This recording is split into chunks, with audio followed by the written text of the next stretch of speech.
Mateus 21 fala do momento em que Cristo entra em Jerusalém montado num jumentinho e todos o glorificavam, né? Todos o exaltavam e clamavam: Filho de Deus, Filho de Davi, bendito aquele que vem em nome do Senhor, hosana, hosana.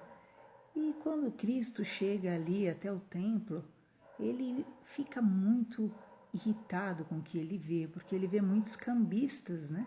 Vendendo coisas para lucro pessoal. E ele derruba as mesas, as cadeiras daqueles que vendiam pombas, e ele declara: a minha casa será chamada casa de oração, mas vós a tendes convertido em covil de ladrões. Essa passagem tem duas simbologias, além da simbologia literal daqueles que querem usar a igreja ou a religião, o nome de Deus, para realmente enriquecer, para gerar lucros, para usufruírem de uma vida abastada, né? Que visando o próprio lucro pessoal, ali eles vendiam pombas e ao invés de fazer da casa de Deus uma casa de oração, a tornam covil de salteadores. Também tem a simbologia espiritual, porque nós somos o templo do Espírito Santo e nós devemos ser essa casa de oração onde o nome do Deus vivo é glorificado. Mas muitos a têm transformado em covil de ladrões. O que é ladrão, né? A Bíblia fala que o diabo veio para matar, roubar e destruir. Logo, o ladrão realmente simboliza demônio, e muitos, ao invés de serem essa casa de oração, têm se tornado um covil de demônios, né? Ao invés de levarem a Deus orações, exaltações, glorificações, orações, petições, tem se tornado um antro realmente de demônios. E depois desse evento, Jesus segue adiante e você vai ver que ele se encontra com uma figueira. Nessa figueira estava cheia de folhas, mas não tinha frutos nenhum. Você vai ver que tipifica a mesma igreja, né, que é um covil, na verdade, de ladrões, ao invés de ser uma casa de oração. Ele olha para a figueira que está cheia de folhas, está bonita na aparência, mas na essência não tem fruto algum, e diz que Cristo teve fome. E ele então busca um fruto naquela árvore cheia de folhas. E isso também aponta para aquilo que é uma vida de aparência, para aquilo que é realmente uma folhagem, uma pompa religiosa desprovida de fé, de amor, de frutos do Espírito Santo. Quais são os frutos do Espírito Santo, né? É amor, é alegria, é bondade, é generosidade e todos os frutos do Espírito Santo que você sabe que está no livro de Coríntios. Da mesma forma, Jesus então diz que aquela árvore não vai mais produzir fruto algum.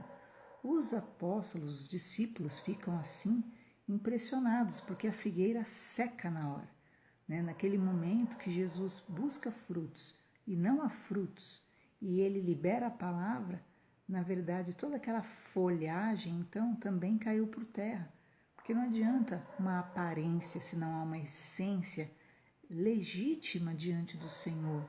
E essa essência legítima envolve o quebrantamento, a vida de buscar a Deus, de desejar realmente o Senhor e amar ao Senhor. Então Cristo fala da importância de ter fé, porque quem tem fé tem o poder até de remover montanhas. E então ele diz a importância da oração, porque tudo que é pedido em oração pode ser alcançado. Nesse momento que ele fala do poder da fé, que todo o que pede, crendo, recebe, então diz a palavra que ele conta a parábola dos 2 filhos. Haviam 2 filhos. Perceba que os 3 eventos que seguem falam da mesma coisa. Falam de uma vida sem Deus, uma vida religiosa, uma vida desprovida de comunhão. Ele conta a parábola de 2 filhos. Um filho dizia sim para tudo. sim, Senhor, sim, meu pai, sim. Mas na hora que o pai pediu alguma coisa, o filho não fazia.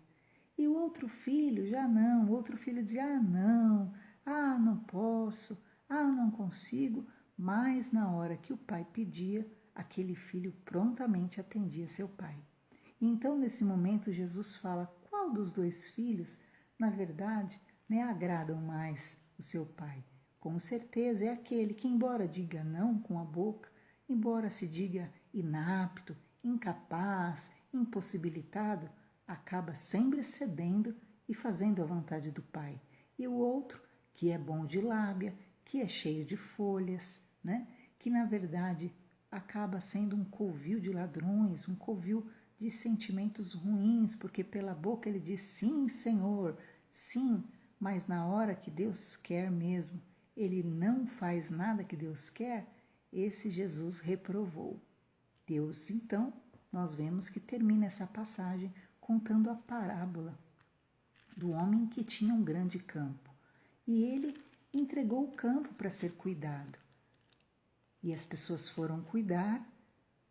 E quando chegou o tempo dos frutos, ele pediu os frutos daquele povo. Só que eles se revoltavam, que não temos fruto nenhum, e batiam naqueles que o dono do campo enviava até eles.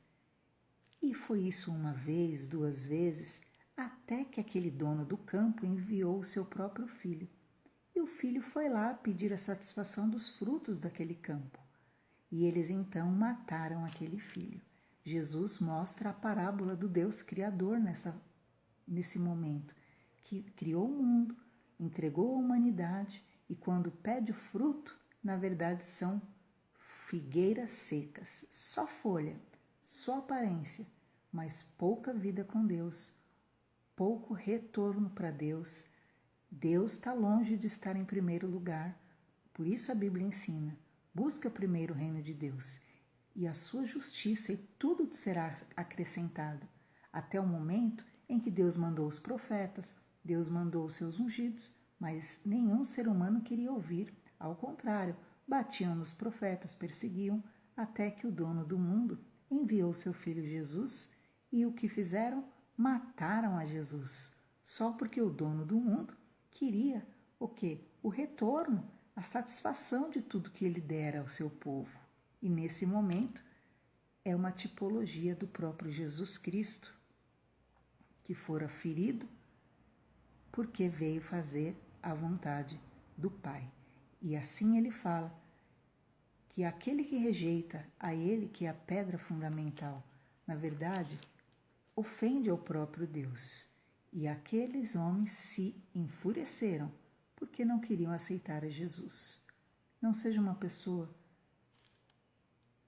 que não é uma casa de oração, seja uma casa de oração. Não só na igreja, não só um religioso, não, mas dentro de você. Ame a Deus e adore a Deus todo momento. Deus abençoe.